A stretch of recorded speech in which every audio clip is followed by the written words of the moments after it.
ခွေးလေးတွေကတကယ်ပဲကျွန်တော်တို့ရဲ့နာကျင်ခံစားမှုတွေကိုအနံ့ခံနိုင်ကြတာလား Queen's University Belfast ရဲ့သူတေသနပြုစာတမ်းတွေက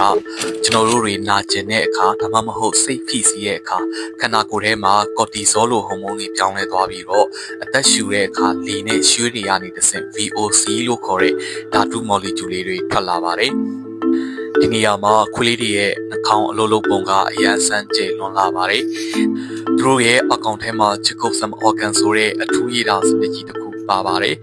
အဲ့ဒီ organ ကြီးကကျွန်တော်တို့စီကထွက်လာတဲ့နာကျင်မှုအနှံ့ကိုဖမ်းယူလိုက်ပြီးတော့တာမန်အုံနောက်အပိုင်းတွေကိုကြော်ဖြတ်ပြီးစိတ်ခံစားချက်တွေကိုထိန်းချုပ်တဲ့ limbic system ဆိုတဲ့အုံနောက်ဗဟိုချက်စီကိုတိုက်ရိုက်တည်ပြီးပို့လိုက်တာပါ။နောက်ရဲ့ခံစားမှုဗဟိုချက်ကိုတိုက်ရိုက်ရောက်သွားတဲ့အတွက်အဲ့ဒီအနှံ့ကိုရတာနဲ့သူတို့ကိုယ်တိုင်ကပါကျွန်တော်တို့ရဲ့ဝမ်းနည်းမှုကိုအလိုလိုထပ်တူခံစားမိသွားပါတယ်။ဒါကိုသိပ္ပံပညာမှာ emotional contagion စိတ်ခံစားမှုကူးစက်ခြင်းလို့ခေါ်ပါတယ်။ဒါကြောင့်ကျွန်တော်တို့တွေဝမ်းနည်းနေတိုင်းကလေးတွေကလာချော့တွေဆိုတာကအကျဉ်းပန်းကနေတက်တနာလို့လုံးဝမဟုတ်ပါဘူးကျွန်တော်တို့ရဲ့နာကျင်မှုတွေကိုသူတို့ရဲ့နှလုံးသားနဲ့အတူတူထပ်တူဝေမျှခံစားပြီးနေတာပါ